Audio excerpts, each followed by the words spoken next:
Hello and welcome back to The Longest Journey. We have talked to some twigs. We have figured out that we have to go wake up a sleeping giant, and I guess we have to use these trees with the ears and the mouth to do it with. So I guess we will get right to that. Okay, so we need to figure out how to wake him up.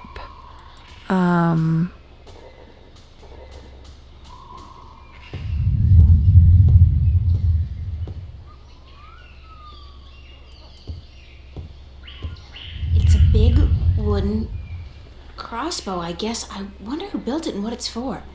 It's a wooden crossbow. So do we need a stick? Can we call...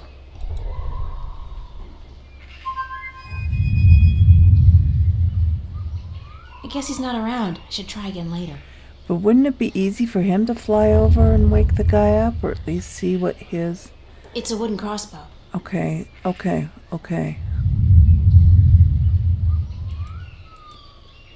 I'm thinking of making like an eyepiece or something that I can look through. But that's not gonna work either.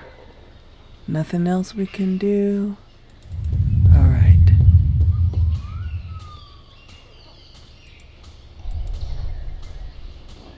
Hey, Woody. Hello, I'm Woody. They call me the stupid one, 'cause I'm kinda slow, so don't let me keep you busy. I was born with a big brain, so I can't move as fast as my two brothers. I can only do useless stuff like calculations and design, and I play a few instruments, and I'm writing a book on the flora and fauna of Elias. Alright. He's a stick man. Yeah. Hi, I'm Willow. Wick's the oldest, Woody's the youngest, and I'm just stuck in the middle as always. Don't let me keep you. Wick's the boss as always. Go talk to him. Okay.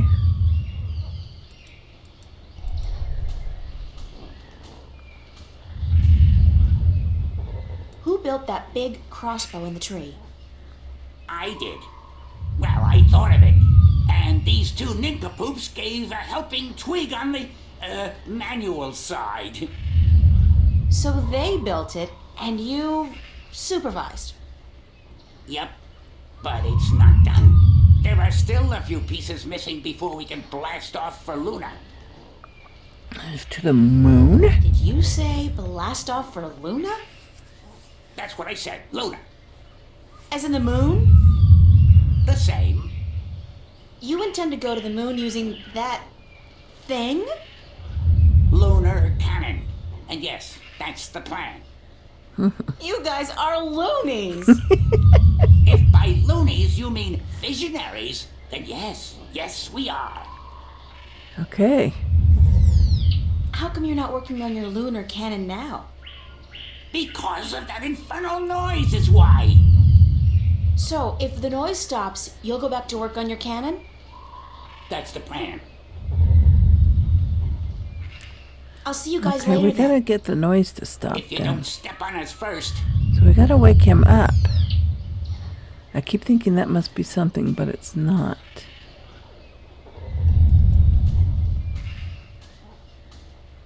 Hello?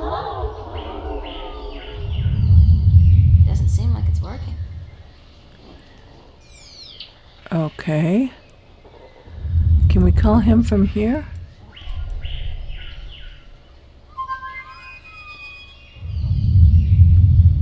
I guess he's not around. I should try again later. Okay. So we set the ear to this thing.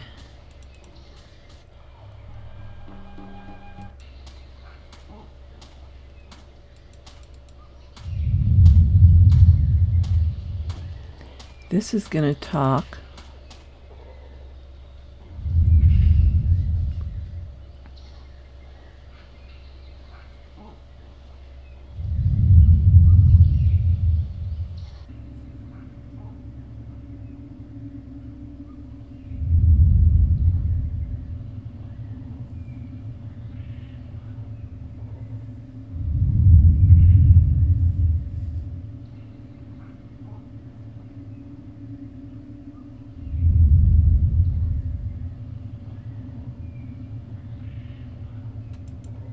Where's my key? Okay, so, okay, I'm gonna make a note of this. So the S is the big tree, right? Big tree. I'm writing things down. Put you back. I don't see anything interesting. And that one's nothing. Somebody's looking back at me. Oh, wait. That's just my eye. The lens is turned into a mirror. So that must be the volcano. Boy. Drawing this is going to be interesting.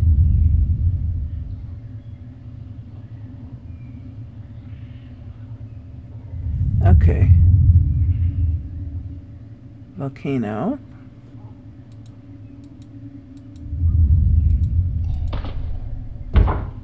I don't see anything interesting. It's a statue standing in the ruins of a city. Okay, so that's the one in the city. In the ruins, I'm going to say.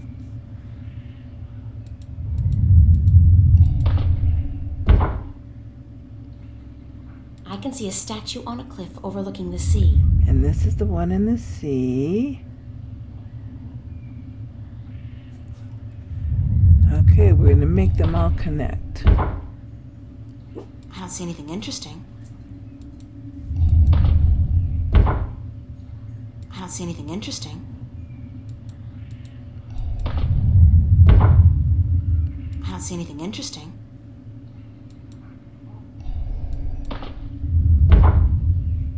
It's a statue just below a really tall tree. Okay, so that's the one in the tree. Let's take our key with us.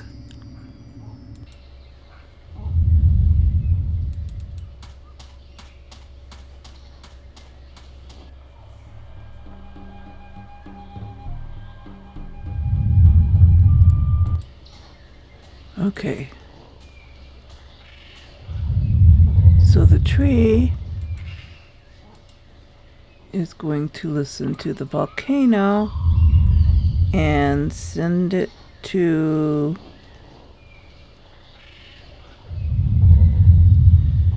well, we could send it back to the volcano. Oops, did I turn that the wrong way? Can we only turn that one? Oh, there we go. Okay, so that's where it speaks to. Excuse me. And we have the choices are the big tree, It's a triangular which hole, is where we like a are. I keyhole. know. And then a bunch of things are missing. Come on, let me touch you.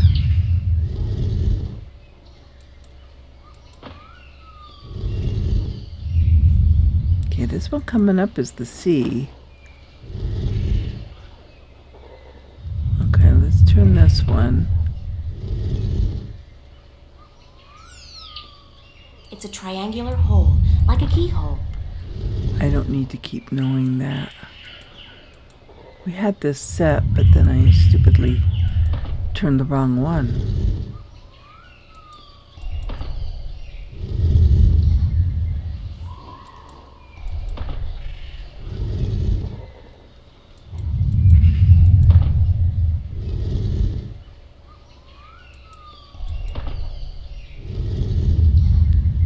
Okay. It's a creature with large ears. Well, I know, but I meant to grab this.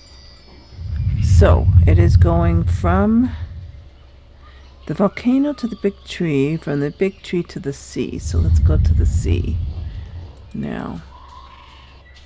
Okay. The bottom part of the statue depicts I don't care. We want this.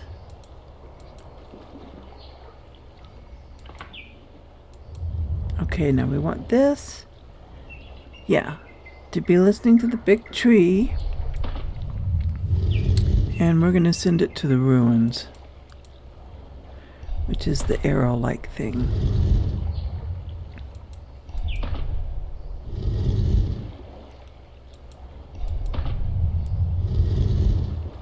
Okay. And now we're going to go to the one. Alright. We remembered our key. We're getting a little smarter. Okay, so this one has to be listening to the sea. Right now it's listening to the volcano.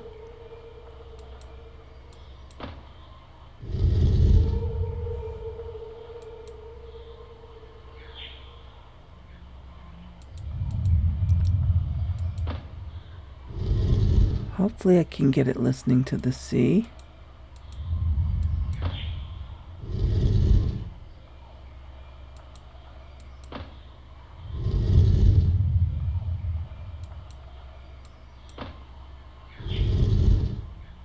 Oh, you know what?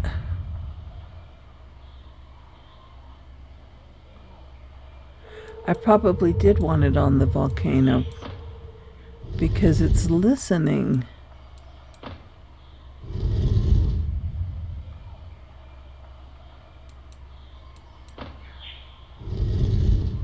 Okay.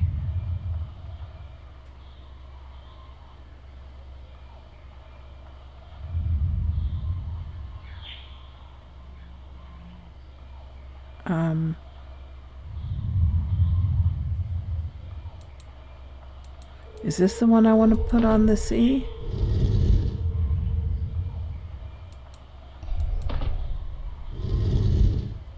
Oh, and then I'm going to go to the volcano and yell into it. Okay. Right?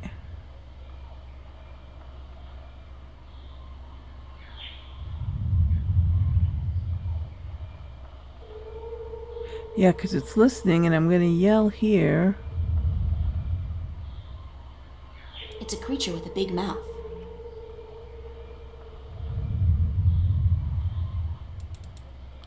So I need to go back to the volcano? Looks like it's pointing to the volcano. Let's try that.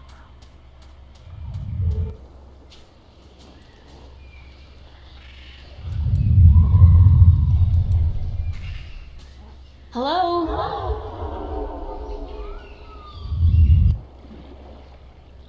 Doesn't seem like it's working.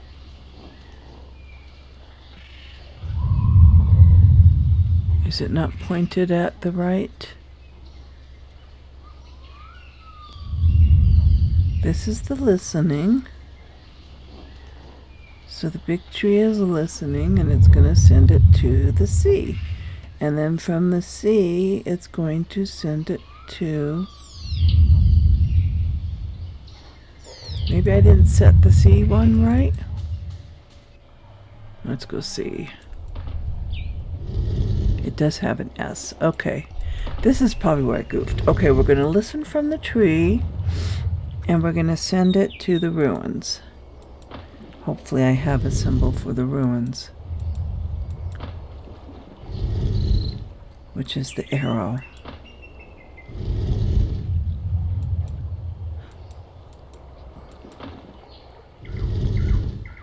Okay, let's take our key. And let's go try this again. Because that's the only one we can yell into. Come on. There we go. Hello?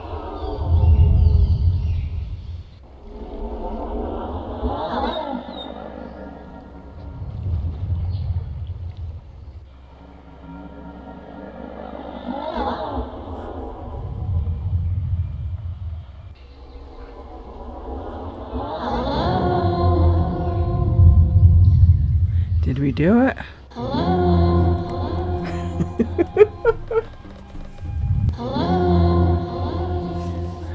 All through the island. Wake up! Wake up! Wake up! Wake up!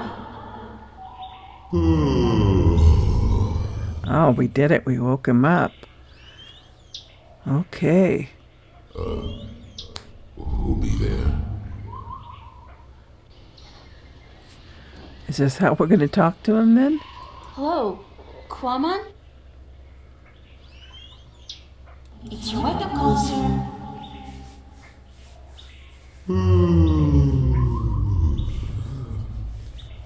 How long Quamon be asleep? About a month. I need to have such a voice for it. What be the use? Quamon be an outcast. No one like him.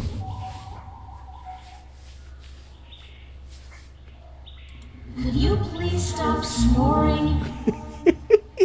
He has. Quamon be snoring? No one ever tell Quamon he be snoring. But then Quamon always be sleeping by his lonesome. No woman like Quamon. I wonder what that is. Mom, and I'm sure that, it's kind of uncomfortable to be discussing this in a public like this. Yes, everyone be hearing about Quamon now.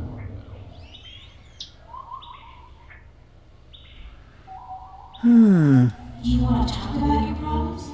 Face to face? What be the point?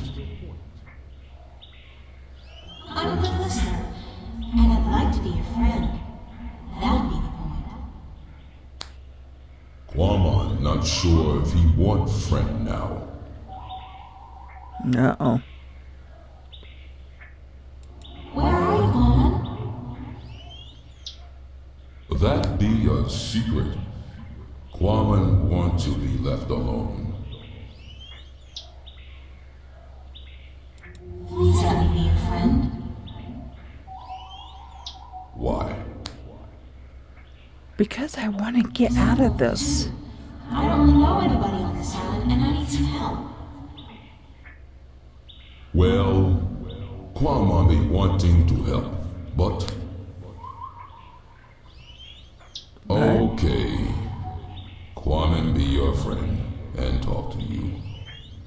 My secret place be in the ruins of the old temple by the wells. Follow the stream up from the rock beach and go right where it branches. Thanks, Coleman. I'll be there as soon as I can. Okay. So let's go. Ah, a new place. Oh, that's what that's for. We're going to stand there and talk to him. Oh, we got a hole in the ground. Whoa, you are big. You're just about the biggest person I've ever met. We can't look up. Though. Quamon be a freak. No one be liking him. I didn't mean it that way. I just meant... April, you know just what to say, don't you? I'm sorry. I like tall guys. Really, I do. You be the only one then, because no one else want anything to do with Quamon.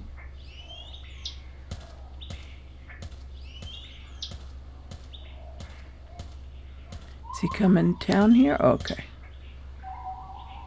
How did you come to be on this island? That be a long story. Oh boy, here we Do go. you want Quamon to be telling you? Sure, I have time. Tell me the story. Many long moons ago, Quamon be happy. He be working at the circuit in Coruscant, where he be big attraction. What did you do? Quamon be the world's strongest man. He be popular. People come to see him from all the Northlands. Some even from east of the Bay of Fire. But then there be an accident, and the circuit tell Quamon to leave, that he be dangerous, and that no one be paying to see him anymore. What kind of accident? Quamon's most popular feat be the breaking of large rocks with his fist. Everyone would applaud when the rock be breaking. Then one day, the Caliph be at the circa to see the performers. He be saying, Kwaman, I hear of him breaking a large rock with his fist. This I want to see.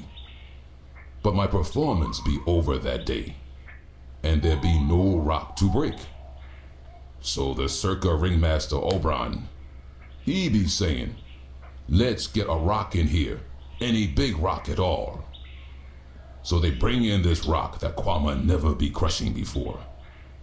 Kwaman not be sure if it is a good idea, because rock can be dangerous when it breaks. But Oberon be saying, this you must do.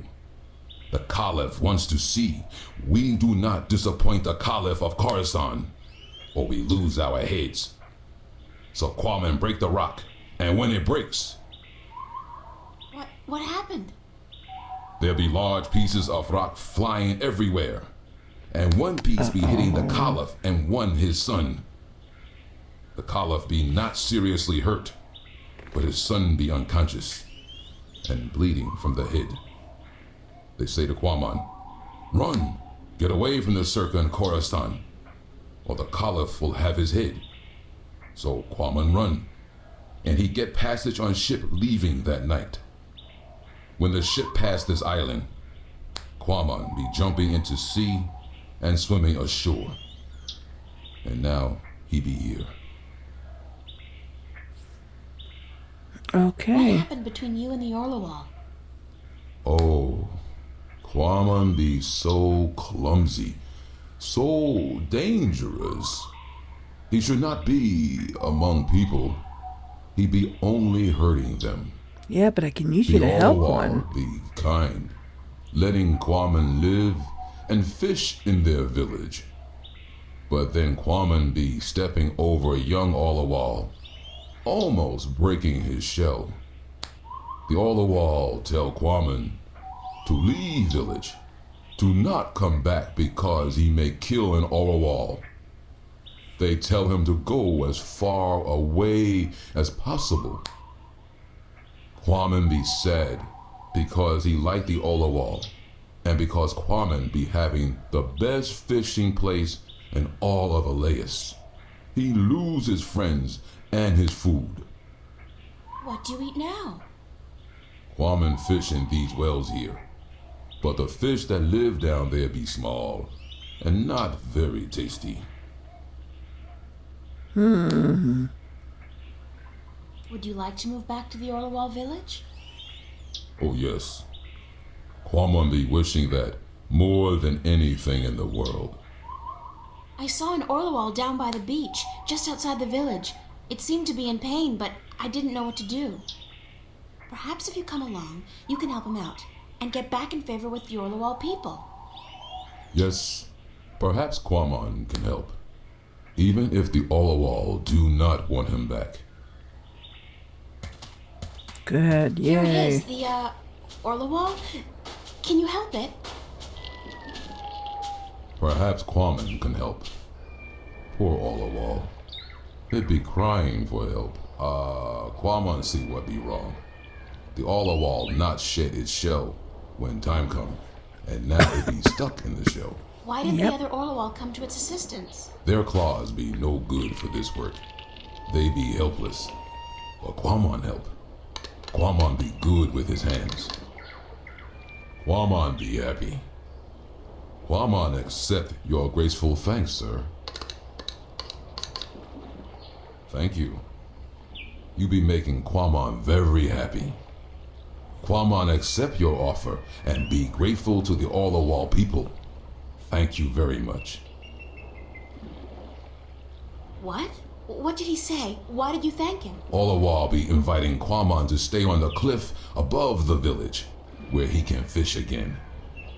Kwaman be very, very happy now. But you did you understand fix what it's him? saying? Olawal language be easy to understand. It be just click and clack and clock. I'm so happy for you, Kwaman. Go on. Don't let me hold you back. Okay. So I guess he helped. It's the That's Orlawal. the village. Let's go up here and see him fishing.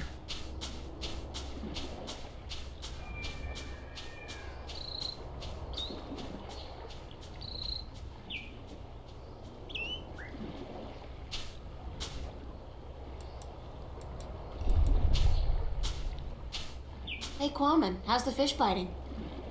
With its teeth, but not today. Oh my gosh. Why's that? Quamon be not certain. The fish always bite before, but then Quamon be having lure. Now no lure, just bait. So what do we use for a lure? What do you need to make a lure?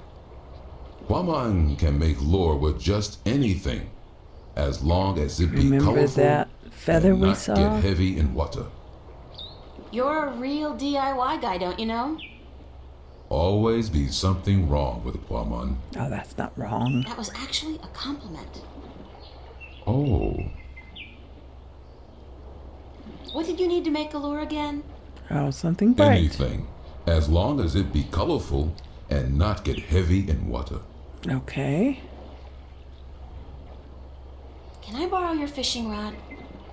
Quamon must catch fish first, so he can eat. After Quamon catch fish, April can borrow fishing rod. Okay. Are you happy now, Quammen? Quamon be happy. He be wanting fish to bite. But if they do not, Quamon still be happy. Okay. Happy fishing.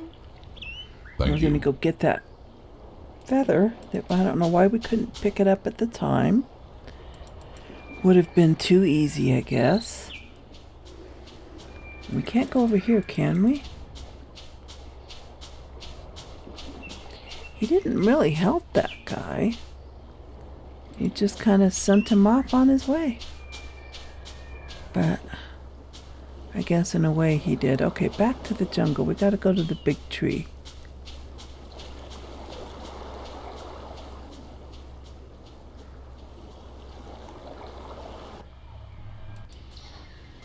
See this right here? But I still can't grab it.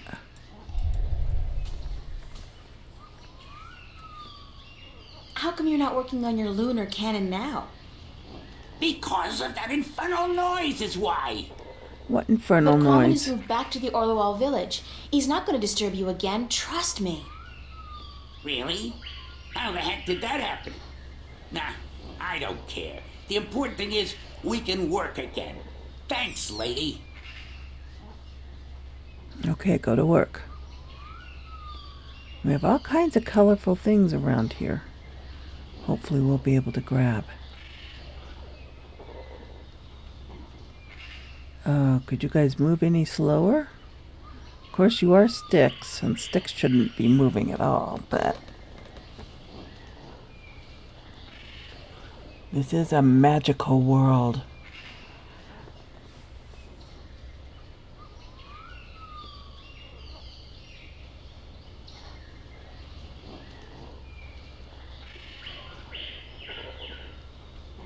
Okay, go, go, go. Go, go, go.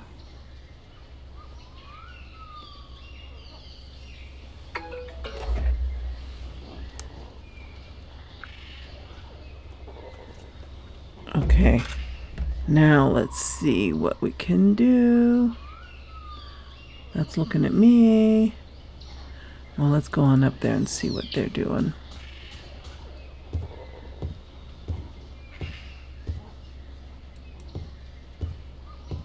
According to Wick, it's a lunar cannon. Apparently, it's powerful enough to send a stick man to the moon.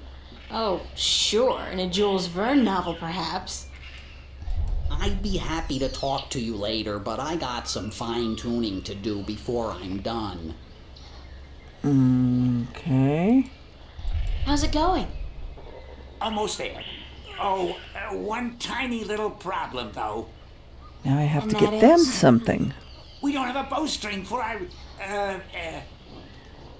Propulsion drive mechanism, Wick. what he said, yeah, we need a bowstring. Something strong and flexible and sinewy. Like a rope. Like what? I don't know, lady. I'm no engineer. I'm just a supervisor. String made from animal guts would be perfect. From Yeah, animal but look guts. at us.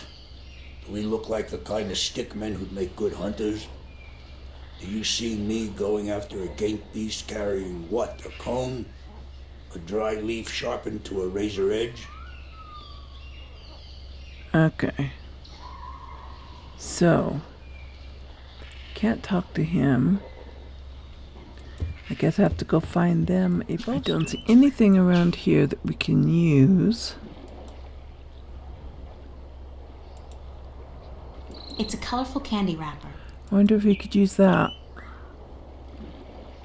Ah, This wrapper work as a lure? Yes. Yes, with some work. It'd be perfect for a lure. Now Quamon can make one, and hopefully catch many fish. Hello, Quamon. Hello, April. Happy fishing. Thank you. okay. I can see clear to the bottom. This really is an excellent spot for fishing.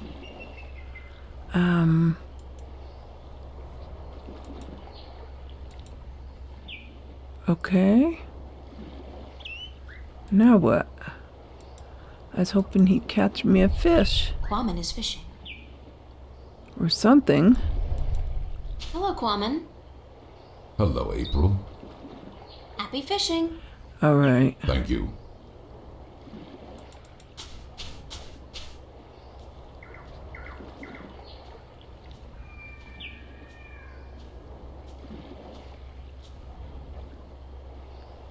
Now maybe if we go back up. Aha.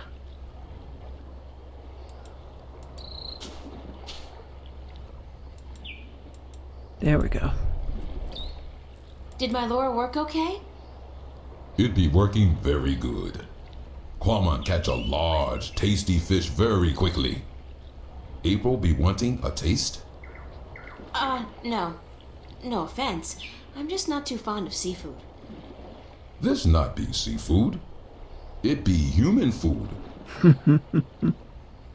What's Quamon gonna be doing now? Quamon be sitting here until the sun sets. Then he be going to sleep. And tomorrow? Quamon be deciding that when he wakes up in the morning. Man, you got relaxing down to a fine art. Quamon not be knowing anything about fine art. He be a Philistine. I'll see you later, Quamon. So Okay. will I. Goodbye. So if he's not using it, maybe we can use the fishing rod? I don't figure I'll be needing the rod anytime soon, but I'll borrow the line. Okay, we got fish bones. Why not? That's a big fish bone.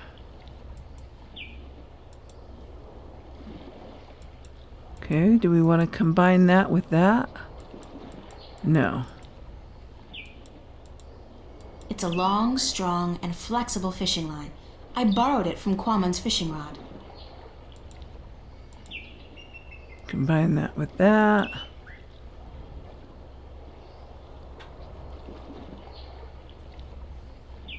Well, maybe it's good enough for them to use. Let's see.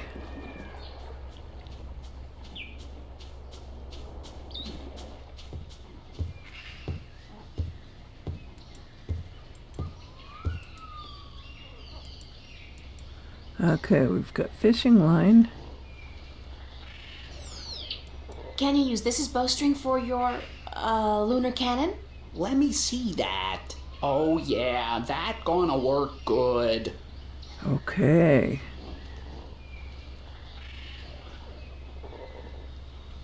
All right, listen up. I got us what we need. And now we finish this damn cannon. Go to work, people. Give us a few minutes, lady, and we'll be all done. Okay.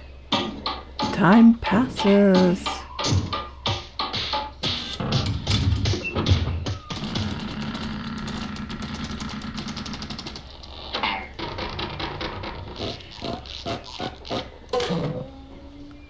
Interesting It worked. noises. Of course it worked, you wood-brained fool. I built it. Okay. It's the Stickman's lunar cannon.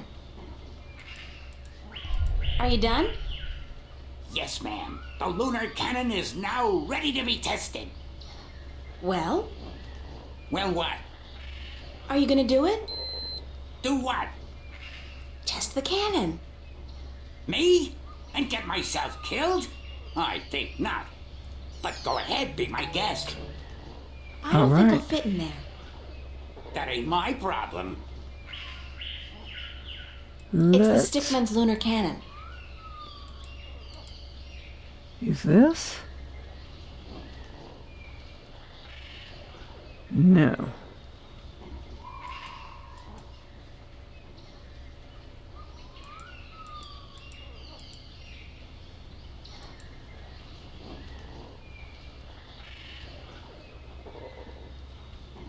Huh. Okay. Because I have an idea.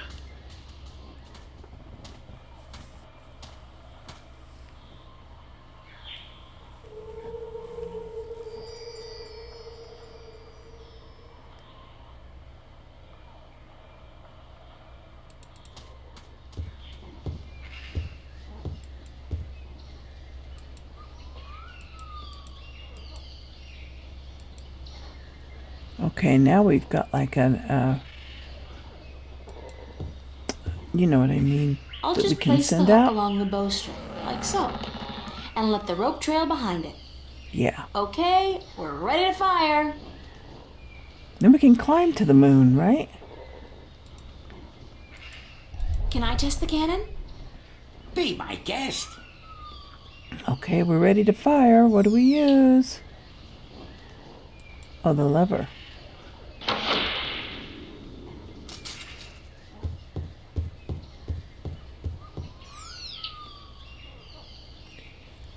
Okay. Uh-oh. Okay. Can you help me across? You are human, and we don't allow human strangers into our village. If you wish to trade, let us know where your ship is anchored, and we will send traders to you with our merchandise. I don't have a ship, and I didn't come here to trade. I came to talk to your leaders. I'm sorry, but we don't allow strangers into our village. What's up this road? The Elation village of Tamar. Is there another way to get into the volcano? No, this pass is the only way. I'm sure there's a secret cave somewhere that leads into the volcano. No, there isn't. There's always a secret cave. Not here. Okay. Thank you. Yes, You know but what we must can leave do, now. though?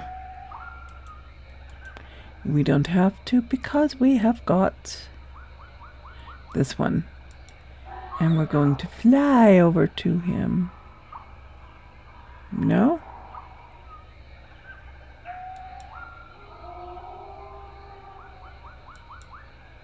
Oh, do I have to? Okay, never mind. We have to do it in here, no? Huh. There's a slight updraft here.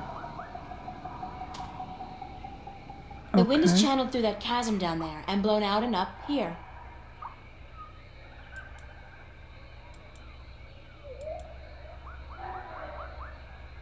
Dust and dry leaves caught in a strong updraft. Okay.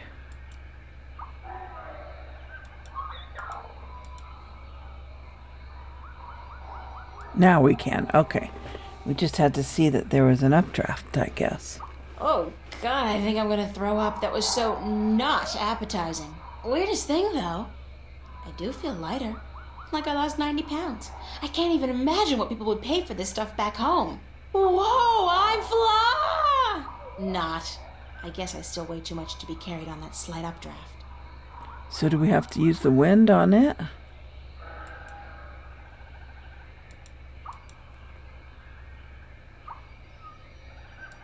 Yeah.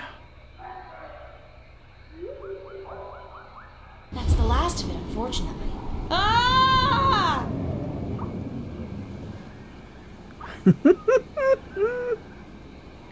There we go. Okay.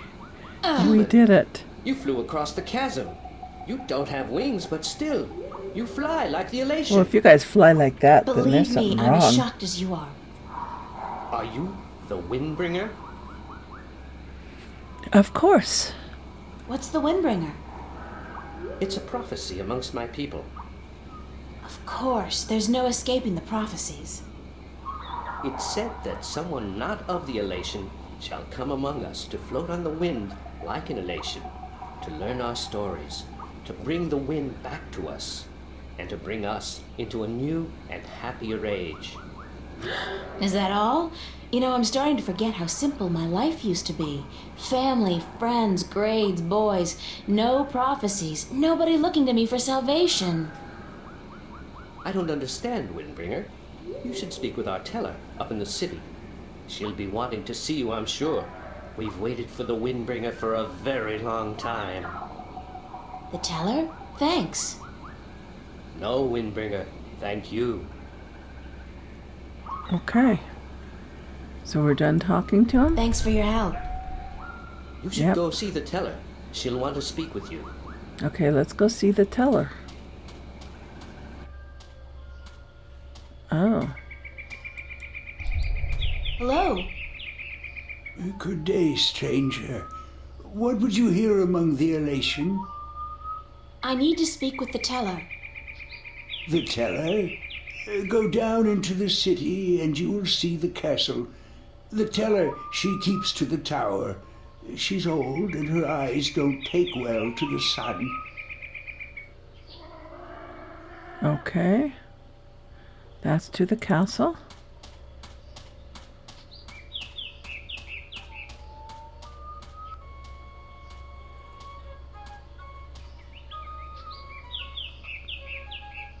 And this one is a child.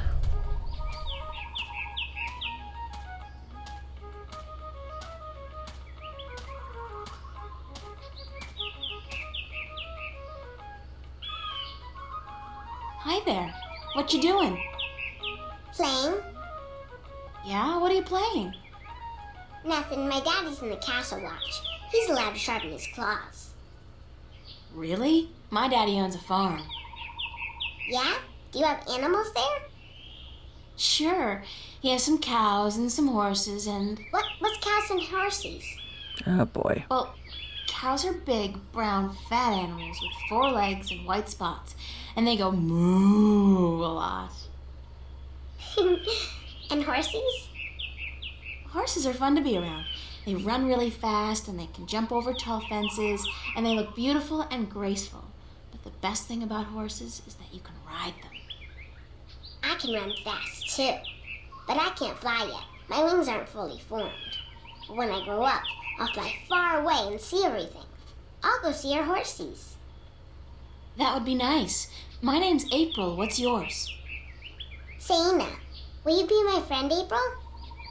Of course, Saina, as long as you promise to be my friend. I promise. Okay, we just made another friend. Where are the other children in your village? Oh, they're in school now. And why aren't you in school? Because I'm ahead of everyone else. I'm really smart, you know. I'm the only youngling to have learned the first tale this soon. Oh. So some days, I get to do what I want. It's a little boring, though.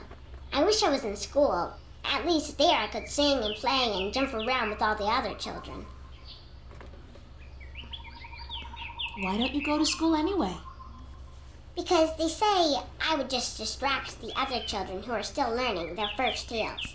It's not fair. I mean, I get to play by myself and everything, but that's not fun all day. And my mommy's working on her pottery at home, and she doesn't want me disturbing her because she might make a mistake. But the day after tomorrow, I get to go back to school, because then we're going to learn some more flying lessons. They're always a lot of fun, and I'm getting pretty good at that too. I bet. I wish I had wings like you do. Yes, they're very good to have when you fly. Yeah. Have fun, Saina. Are you leaving? Yes, I'm sorry, but there are some things I have to do. Grown-ups are always too busy. Okay. We don't need to know where she lives because... Oh, there's someone else there. I'm going to go up here first. Castle Watch.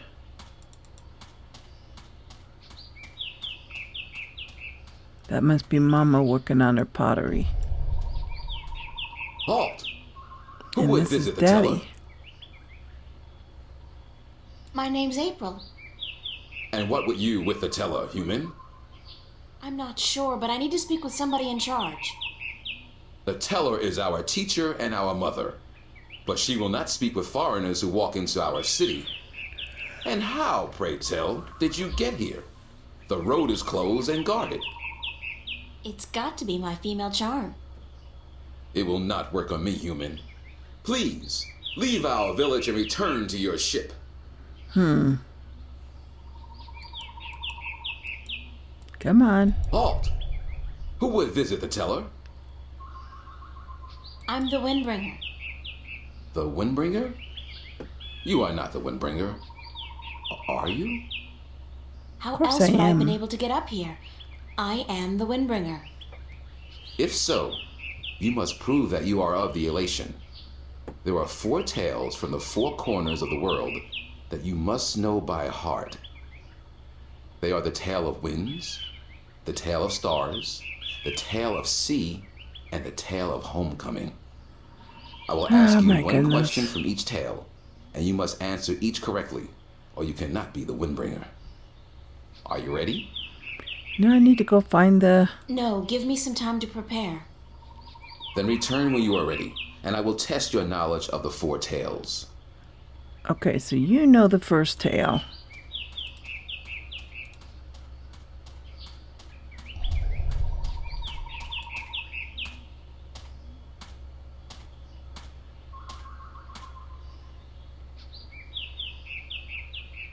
Hi, Saina. Hi, April. Do you know one of the 4 tales of winds, stars, sea, and homecoming? Yes, my mommy taught me the tale of the stars. It's a really pretty story. You want me to tell it? Please, Saina, I would like that very much. Okay. This is my tale, the tale of stars, and I tell it to you in my own words, as it was told to me by my teacher in her words. In the small village of Jinjay near the rumbling hills of Onion, there lived a girl called Mona. She was a curious girl, and she would always get in the way of grown elation. Go play somewhere else, they would say to Mona, but she didn't want to play with the other children. She wanted to be where the grown-ups were, to see what they were doing, and learn from them. But one day, after getting many complaints from the pottery makers and guardsmen and traders and soldiers in the village, Mona's mother told her that she wasn't to interfere with the grown-ups anymore, and that instead she could go play with the other children, or sit still and draw or work with clay. But Mona was always curious, and now, since she wasn't to be among the grown elation anymore, she decided to go exploring the forest that lay just outside of the village of Jinjay. She had many times been forbidden to enter the forest because it could be a dangerous place, but Mona was very curious. Of course, she wasn't planning on going far into the forest, but then her eye caught sight of a white flufftail hopping through the tall grass, and Mona, curious as ever, gave chase. The flufftail ran away into the forest, and Mona followed, blind to where she was going and interested only in catching the white flufftail so that she could keep it as a pet. But then, after a good while, the flufftail disappeared into a hole in the ground, leaving Mona alone in a small clearing, somewhere deep inside the forest.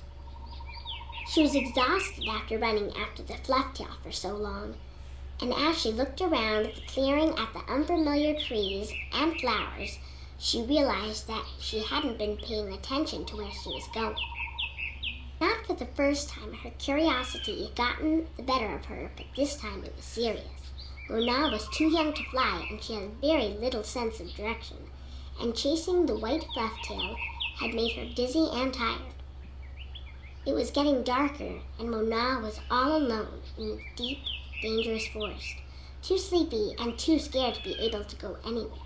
Mona curled up with her wings wrapped around her under the leaves of a tree and began crying. Soon it got really dark, and somewhere, not far away, wolves started howling at the moon. Mona was so scared she was petrified, but after a while her exhaustion got the better of her, and she fell asleep. She woke up when she heard a voice calling her from somewhere far above. Looking up at the starry sky, Mona saw a vision of the spirits of 5 tellers gazing down at her. "You have let your curiosity lead you astray," said one. "You are lost, and you deserve to be lost," said another. "Poor little girl," said a third. "We will help you home," said a fourth. "But remember this," said the 5th spirit. "We will lead you back to your village and to your mother only if you promise us one thing." "I promise," said Mona. "Whatever it is, I promise I will do it." "Very well," said the 1st spirit. "You will make the story of this night into your own tale, and you will call it Tale of Stars." "It will be a tale to warn the curious to be careful," continued the 3rd spirit, "and to not let their curiosity get the better of them. And," said the 2nd spirit, "to remind the elation that the spirits of their tellers watch out for them when they most need it." And so the spirits of the 5 tellers guided Mona through the forest, and by dawn she was home. And Mona did tell her tale, the tale of stars, to everyone in the village, so that everyone would remember that the curious must be cautious, and that the spirits of the tellers are always watching. This was my tale, the tale of stars, and I told it in my own words as my teacher did to me. That was a beautiful tale, Saina. Thank you. Okay, so we have one of our tales. Goodbye, Saina. You're leaving again? I wish you could stay. Nope, Me we've got too, some Saina, more believe tales to learn. Okay. Let's go over here and talk to her mother. It's got to be her mother. Be careful, don't come too close. I'm almost done with this pot. Sorry. Are you here to buy pottery? I didn't think traders were allowed up here. No, I I'm the came to speak with your windbreaker. teller. Really? I didn't know the teller spoke with anyone from the outside. You must be a very special girl. Supposedly. My name's April, by the way. Nima is my name. Nima of Ta'ama. The only Elation village on Alace. I like your pottery. It's our craft. That and storytelling. But storytelling can't buy merchandise or food. I know a lot of people who live by telling stories, although I guess that's kind of different. They are lucky then. Not that I don't enjoy making pottery. It's good to feel the wet clay between my claws, to shape it into whatever I wish. It's almost like creating a new life, I think. I don't have a husband yet, so I haven't tried. Have you? Do you have a husband and children? Neither, thank God. I don't think I'm ready for that yet. I was 18 turnings this spring. I'm ready for a husband, but I've yet to court anyone who could make me soar on the winds. I think the men of Ta'ama are dull and timid. Oh, wow. What about the guard on the road below the village? He's our age, isn't he? Isan?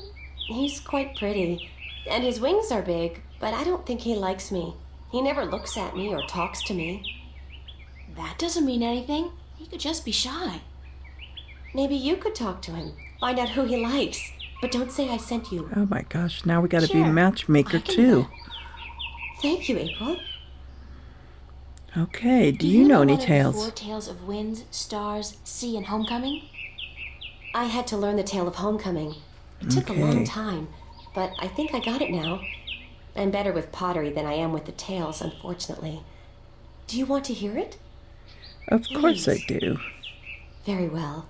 This is the tale of homecoming, my tale, and I shall tell it in my own words as told to me by my teacher, in her words, and by her teacher in turn. Moran was a handsome young Elation man with strong wings and a hardy beak. He lived below the white cliffs, where the water was salty and the fish plentiful. Moran was betrothed to Anara, the loveliest girl there ever was. She was fair and slender and tall, and her eyes were the clearest shade of blue.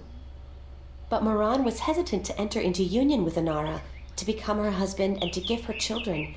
He would always come up with a new excuse for why they had to wait a little while longer.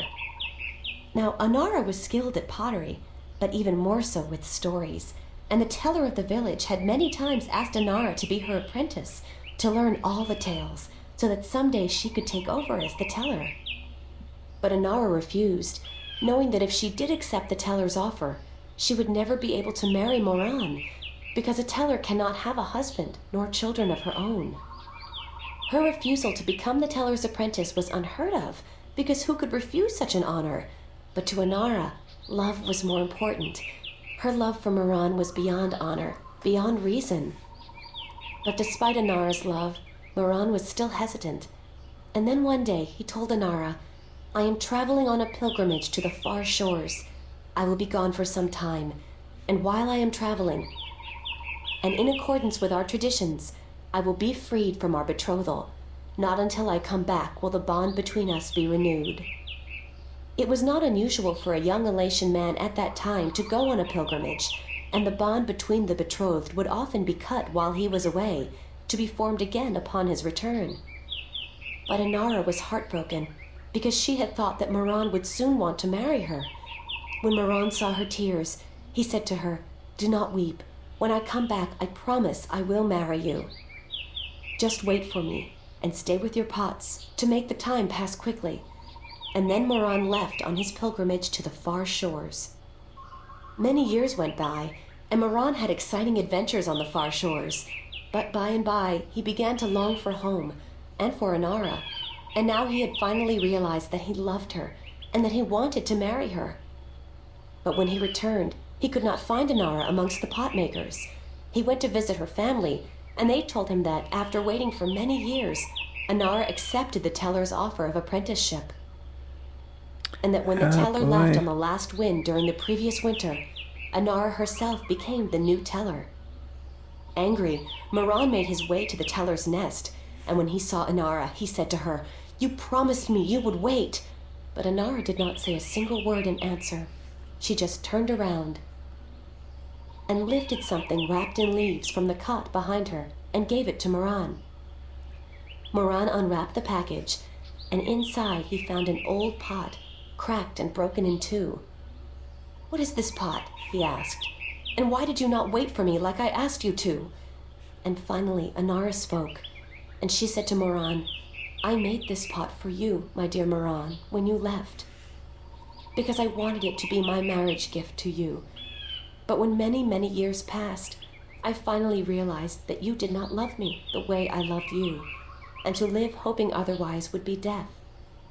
"But I want to marry you," cried Moran. "I came back." But Anara just nodded at the broken pot in Moran's hands and said, "Like an old pot that is left without care, a heart may break in two, and a broken heart can never be mended." And so Anara turned away, never to speak with Moran again, and Moran's heart, like the pot that was left untended, broke in two, because absence makes a heart brittle. This was the tale of homecoming, my tale, and I told it in my own words as told to me by my teacher, and as I will tell it to my student when the time comes. Wow. Thank you, Nima. You're welcome, April. That was quite some story. Can we go farther this way? No, we can't go down here.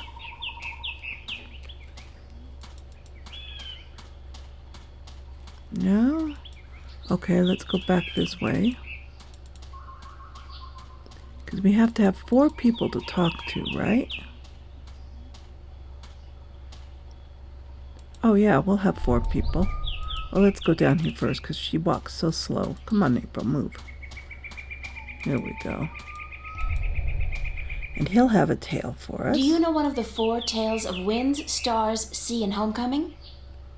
Mine is the tale of sea, human. Would you mind telling it to me? I would be happy to do so. This is the tale of sea, told in my own words, as it was told to me by my teacher in his words, and to him by his teacher in his words. This was a very, very long time ago, when the Elation were a strong people, and we could spend days riding the hot winds above the seas. We hunted fish then, and we were at war with the Merum, the Wet-tails. Acalis was one of the strongest warriors there was. His claws were sharp and long, his beak pointy, and his teeth strong. Acalis was admired by everyone in his clan, and because of this, he was cocky and arrogant. So one day, the teller of Acalis city asked him to perform a very important and very special duty, to bring a sacred jewel to the teller of an Elation town across the sea. This particular jewel was very important because it signified a union between the 2 towns, and it would benefit the people of both that it was delivered safely and promptly.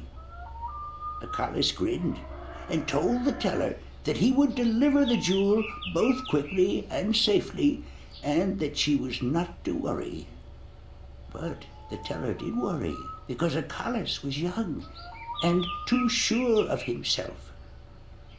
But she wanted to test him, and to teach him that sharp claws, a pointy beak, and strong teeth are not all a warrior needs, that a warrior must also be wise and careful. So Acalis set out across the sea on his flight. It was on the 4th day that he spotted something in the water that caught his attention, and forgetting his duty and following his curiosity, Acalis dived towards the water to investigate. When he came closer, he saw that there were Merum in the water, foolishly hunting close to the surface, and Acalis saw an opportunity to again prove his might as a great warrior to his people, and to capture the fins of a few Wet-tails. But this time, Acalis' arrogance got the better of him, because the Merum had set a trap. As he dived towards the Merum with his claws, a spear shot up from the water to hit him. Acalis struck the water and dropped the jewel he was carrying, and it was all he could do not to drown. Acalis was bleeding, and the Merum were grabbing onto his wings and his legs, but he fought bravely, and finally he managed to escape. But even though he now lived, he was dead inside, because the shame of losing the sacred jewel would always be with him. Acalis could not return to his village because he had neglected his duty to his teller and to his people, and so he went away to a small island where he could be alone. To himself and his people, Acalis now became the lost one, he who had been on a sacred mission but had failed in his arrogance. A year passed, and one day Acalis met with human traders from a ship that came close to his island. From the traders, Acalis heard speak of a hideous creature that lived in the sea, the Octowoe. The Octowoe was said to have a 3rd eye, like a jewel, and that this eye pulled hapless sailors into its deadly 8-armed grasp. Acalis knew immediately that the Octowoe's 3rd eye had to be the jewel that he lost in the sea a year ago, and he now saw the opportunity to redeem himself. But elation when not used to water, and the thought of submerging himself in the cold, harsh ocean chilled Achilles to his heart. But he was the lost one, and if in his death he could at the very least redeem himself, to his own heart then it would be worth it. So Achilles fashioned himself a spear, because in the water his claws and his beak would be too slow, and he flew out to where the octowoe was last seen. And then Achilles dived into the sea. The dark water closed in on him, and his wings and legs went numb. But still Achilles kept pushing down until he saw the lair of the octowoe. Spotting Achilles, the octowoe attacked, and Achilles saw the monster's third eye, his sacred jewel, shining bright in the darkness, and his heart was filled with a sense of duty and courage that he had never felt before. But as he began fighting the eight-armed monster, Achilles realized that if he were to fight like he usually did, he would not stand a chance. He would have to think differently. And so Achilles tricked the octowoe into following him through a tight chasm where the monster got stuck. And then he swam above it, and using his spear, tipped a rock on top of the octowoe. Swimming back down again, the octowoe was flailing helplessly. Now, almost out of air, Achilles took the sacred jewel from the octowoe's head and swam back up. Finally, Achilles could deliver the sacred jewel to the town across the sea. And upon returning to his village, he went to the teller, bowed his head, and said, "Forgive me, teller, for in my arrogance I thought I could do everything. But I could not, and I became the lost one because of it." "You were lost," said the teller, "but you are no more. Because now you see the limits of your own strength, and you will know that a warrior must be careful and wise, in addition to being strong and fierce." This was the tale of C, and I told it in my own words, as told to me by my teacher. Okay. So that was very nice. Now let's move down and talk to the guard and get the last story, which of course I'm taking notes on because, let's see. So, Isan, that's your name, isn't it? Yes, Isan of Tamar. A good-looking guy like you must get a lot of attention from the girls, right? Are you asking me for courtship? No. Me? No. Wings don't do anything for me. No, I was just thinking, maybe you had your eye out for somebody special? I'm without a mate. The women of Tamar are cold and unfriendly, and whenever I try to talk to one of them, she ignores me. Huh. Even Nima? Nima? No, she's too pretty for me. She won't appreciate my attention. This is like high school. Trust me, Isam. You go talk to her one of these days, and I'm sure you'll find you have a lot in common. Just be yourself, okay? You think so? Perhaps you are right. I will do as you say, Windbringer. Thank you. Okay, now let's hear your tale. Do you know one of the 4 tales of winds, stars, sea, and homecoming? Mine is the tale of winds, Windbringer. Do you wish to hear it? Of course. Very much. Then I shall tell it. This is the tale of winds, my tale, and I pledge to tell it in my own words, as told in turn by my teacher. In the village of Karan, in the mountains of tall winds, there lived a young Elation woman named Iwana. Iwana had one desire above all others, to soar higher and farther than anyone else. And even though her wings were no broader, nor her body sleeker than anyone else's, she pursued this foolish desire without rest. And as time passed, she did soar higher, and she did fly farther, than the other young elation in her village, and her name became known far and wide amongst the tribes of the mountains of tall winds. But still, Iwana was not happy.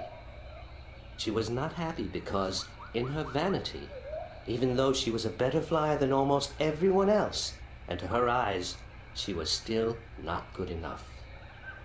She wanted to be so much better than anyone else that she would be remembered for all time as the best flyer amongst all the elation. And so one day, Iwana decided to climb to the top of Mount Bakta'ana, the Tower of Light, and to soar from those giddy heights to the ends of the world. Her friends and her family pleaded with her not to, because every elation knew that to soar from such heights was dangerous, that at such heights the air was thin and the winds treacherous. But Iwana would not listen, and on a cold and clear morning she climbed up the Tower of Light to the rock and the ice at the very top. From there she could see to the ends of the world. And it brought tears to her eyes to know that now, finally, she would be greater and better than any elation before her. And so Iwana spread her wings and leaped off the mountain. Those who watched her from far below said that for a split moment Iwana soared, and she soared higher and farther than any elation before or since. But then the treacherous winds caught a hold of her, and the thin air made her plummet towards the ground, and to fall to her death amongst the rocks at the base of the mountain. In her vanity, Iwana could not see beyond her desire to be the very best. And vanity always stands to fall. That was the tale of winds, my tale, and I told it in my own words, as told to me in turn by my teacher. Okay, so now we can go back and answer his questions, hopefully. And get in to see the teller finally.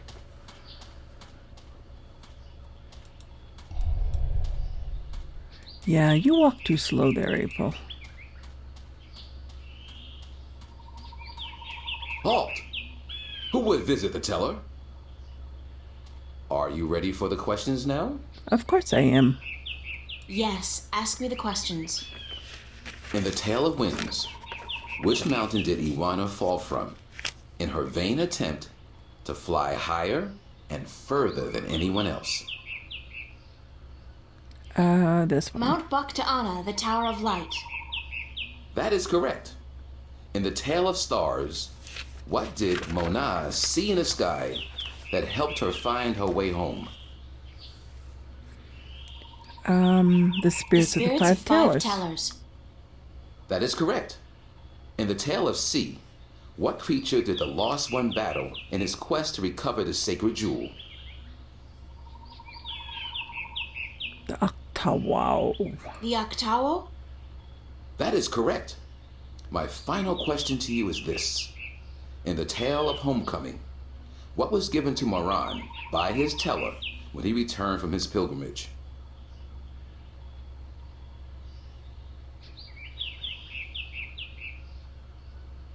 A broken pot. To teach him that absence may break a heart in two. You have correctly answered all my questions, and so have proven your knowledge of the four tales. You are the Windbringer. The teller would see you presently. Okay, finally, boy.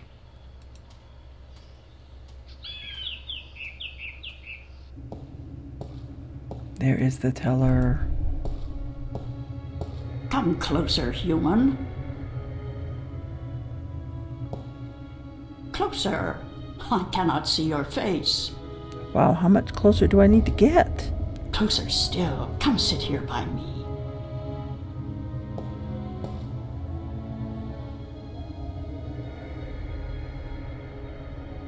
There you are.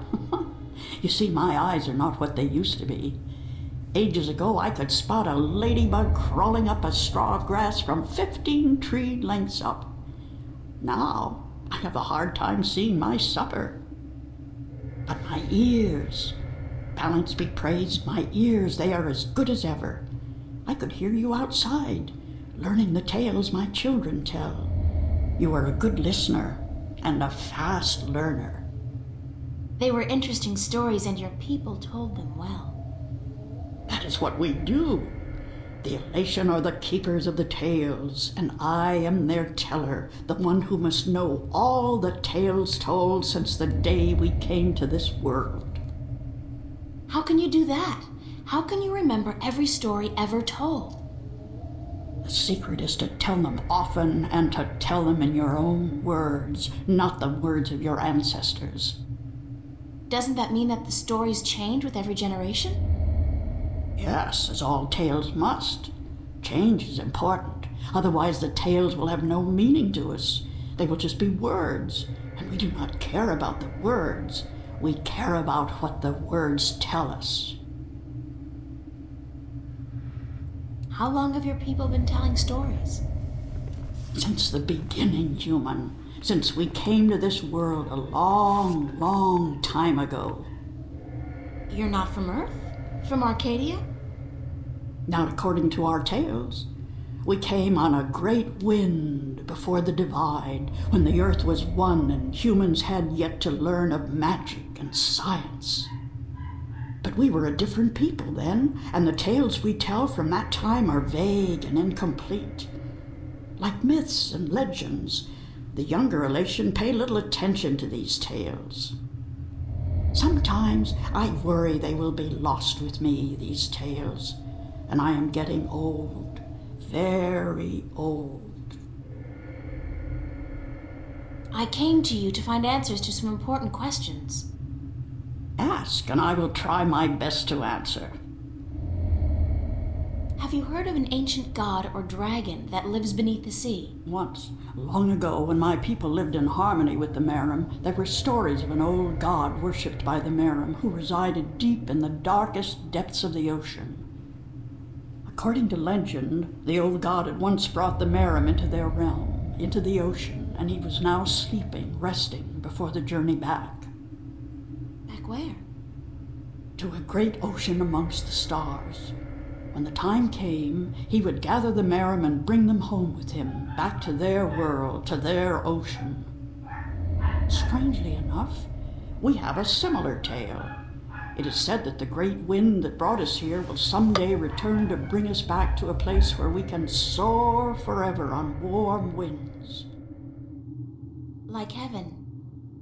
In a way, perhaps, but without the need for any of us to die. The great wind will just sweep us up and carry us away. Every evening before I go to sleep, I recite this tale to myself. It is a comforting one. What do you know about the Dryad kin? Kin are numbered 4, or so our tales tell. 2 in this world, 2 in the other.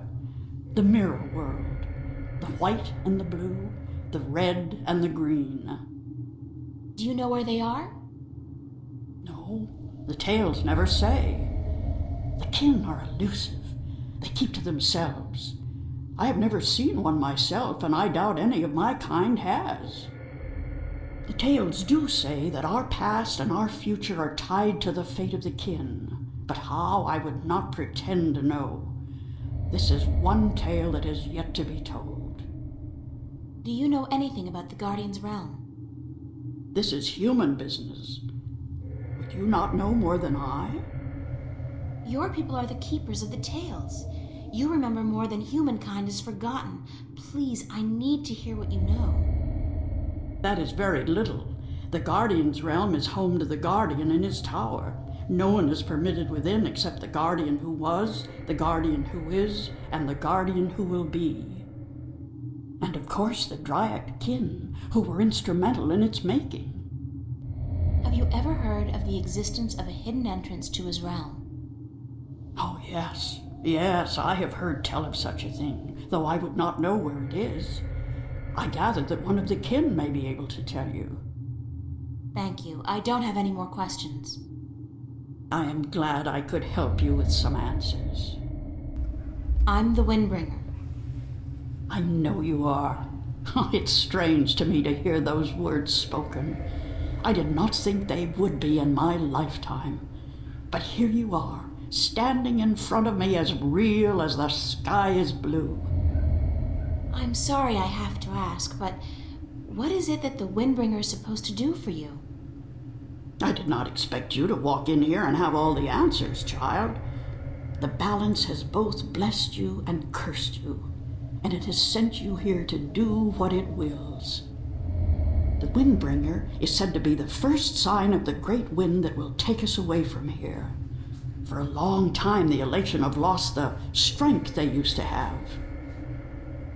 Our bones have become weak, and our wings fragile. Where we used to be able to soar for days on strong winds, we are now using our legs to walk rather than fly. Why this is, we do not know. Tanyan, You know of the reason for this? I'm just guessing, but it makes sense. Go on. The tales also say that the Windbringer will unite us with our past and end the age-old strife. I know. You must make peace and be reunited with the Merim. You share a common ancestry. I have always thought we did. The tales were too similar, the signs clear. But my people, they will have a difficult time understanding why and how this can be. If you don't, both the Elation and the Merim will die out. When war broke out between your people and you were forced to move up into the mountains, it compromised a precarious symbiosis. A substance called Tanyan was abundant where the Merim and the Elation lived in close proximity. It brought fish and heat and light to both your people. But now, living up in the mountains, your way of life, your diet, your customs and habits, they've all changed. And that's probably the cause of your brittle bones and fragile wings. Then we must make peace with the Merim and restore the balance between us so as to strengthen us both and prepare us for the journey that will surely come soon. When our sitting is over, I will speak to my people, and I will elect one representative from the Elation to meet with the Merim in the place of your choosing to open a dialogue. Oh my gosh, it's about I guess it's time for you time. to talk to your people and for me to make arrangements with the Merim. Where do you wish for our meeting to take place, Windbringer? Oh, don't You give want me me to choices. Well, I know. Send your ambassador down to the ancient caves by the beach. Inside, there are remnants of an old Elation settlement and a Merim city. It's a good place for your two people to meet, don't you think? Okay. Yes. And could you ask if they would bring their half of the stone? The stone? You have the other half? We have held on to it for centuries, knowing that someday it would be of use to the Windbringer. It will, trust me. Then we must Wow. make haste and arrangements. It is an important day, so let us not waste light. Go and wait for my ambassador in the caves. All this just to get one stone. Okay.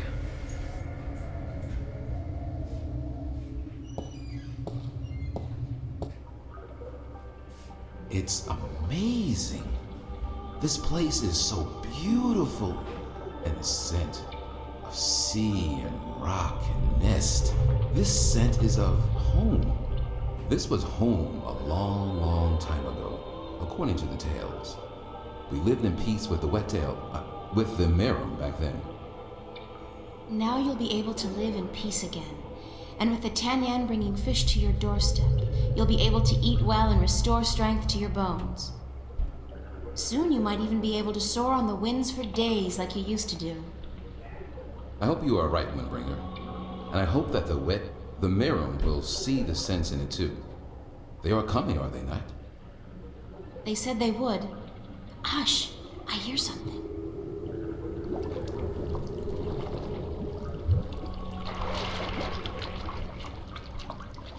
We are here, Water Stiller, as was promised. Good. Now, as representatives of your respective peoples, you, the Queen of Amiram City, and you, guard to the Elation Teller, must fulfill the prophecy and join the two parts of the one stone. We hope that our peoples may be joined again, Elation, and that we may live in peace and prosper. As do we, Meryl, and we pledge to do all we can for this to happen.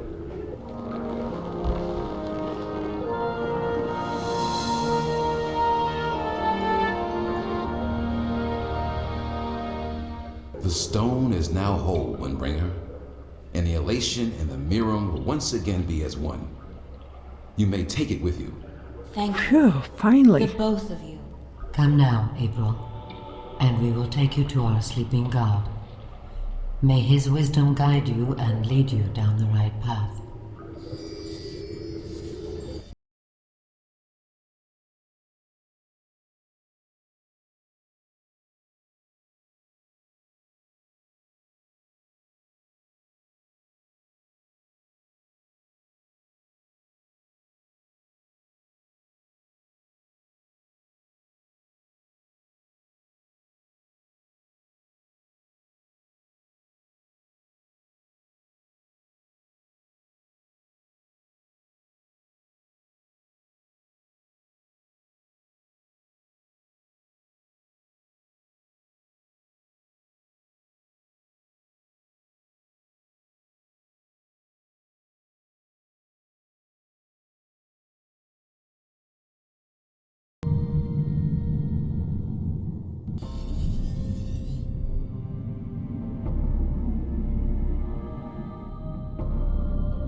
Okay, so let's move on to, I guess, the large rock. That's a weird rock.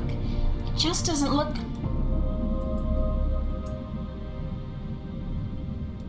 Oh, we have sand too. Let's grab some sand. Feels more like a shell than a rock. I don't think it's a rock. I think it's alive.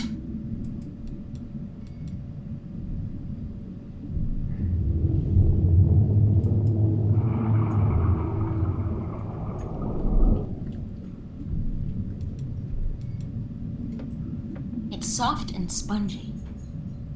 Okay. Did I pick up sand?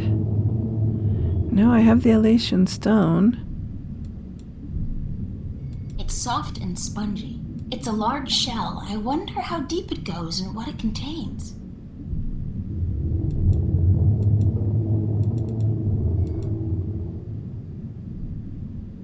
It's some kind of organic sensor. Hello? Is anybody in there? Spooky. Well, I guess it's an invitation of sorts.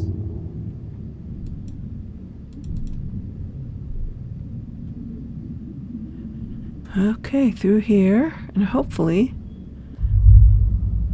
There's back air home. in here. And it's dry. I swear I'm never taking a bath again. I know you.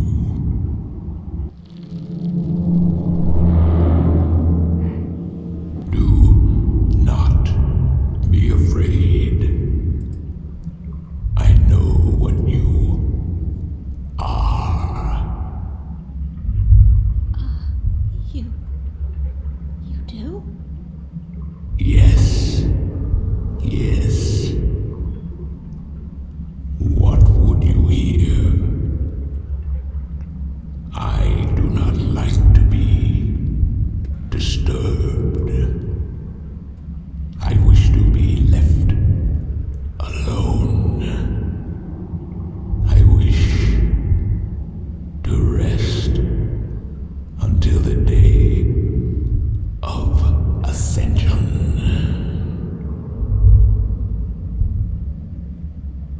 I'm sorry to disturb you, but I need some answers. Everyone needs answers. Everyone has questions. I am not the oracle. I cannot answer all your questions. I just need one I thing. don't expect you to answer all of them, but I was hoping for an answer to at least some of them. Then ask.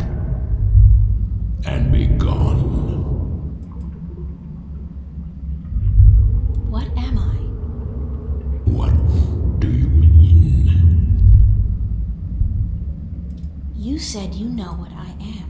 What am I? You do not know. Then it is not I who should teach you about your heritage. You must make this discovery on your own. Listen, I'm tired. I'm wet. I'm at the bottom of the sea, and I'm breathing with the help of a polyp stuck in my esophagus. So just cut the Buddhist bullshit about a journey of self-discovery and answer my question. Please? Your question has already been answered. That is all I will tell you. Your journey began with an answer. It is only now that you know the question. That's so not helpful. But thank you. Okay. I'm looking for a jewel called the Dragon's Eye. Yes. I have one such jewel. I guess that's it. Take it. Okay, so we got Are the you jewel. sure? Take it. It is yours now. It is part of your destiny. Okay. Tell me if it hurts.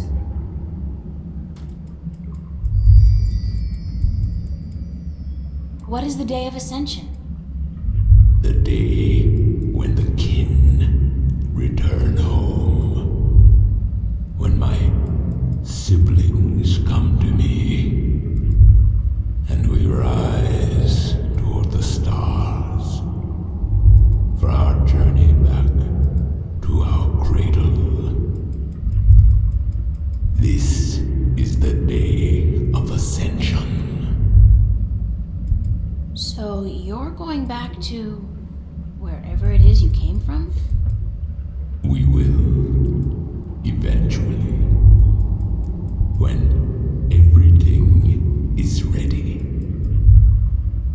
When what's ready? I will not answer that question.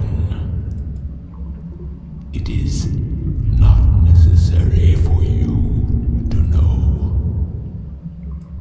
I need to know where I can find the gateway to the Guardian's realm. So you come to me. They told me, well, they as in the few people who could tell me anything at all, they told me that if anyone would know, it'd be you. I know. When the earth was divided, there was a doorway left open where the tower was built. But it's moved, hasn't it? That spot. When Stark and Arcadia were created, that spot moved somewhere else. Into the sky, amongst the stars. But where? I knew you were coming. Your journey has not been a quiet one. Even down here, I could hear you. I speak with the dark people. They are my messengers. They have prepared a map for you with the entrance you are looking for. You knew I was coming and why? Then, okay, I know this is probably a futile question, but why didn't you send the dark people to me earlier? You could have saved me a lot of time and hard work. You are afraid of time and hard work. No, but it's the principle of it, isn't it? No, it is not. You had prophecies to fulfill. You had a purpose.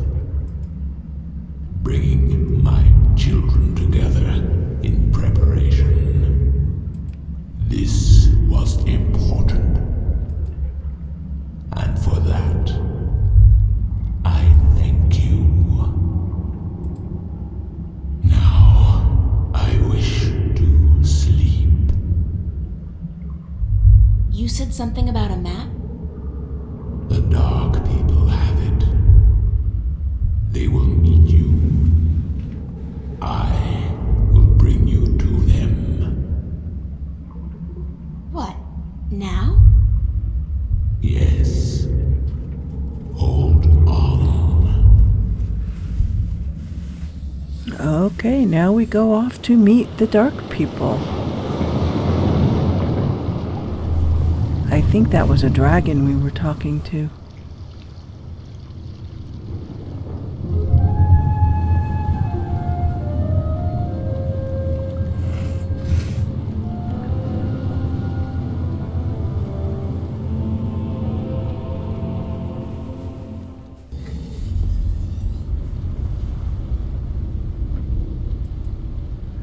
Okay, I guess this is one of the dark people, and we are going to speak to them in the next video. I hope you've been enjoying our journeys, and if you are, maybe leave a like, maybe leave a comment. Consider subscribing so you can be aware of more adventures, and I will see you back in the longest journey. Bye bye for now.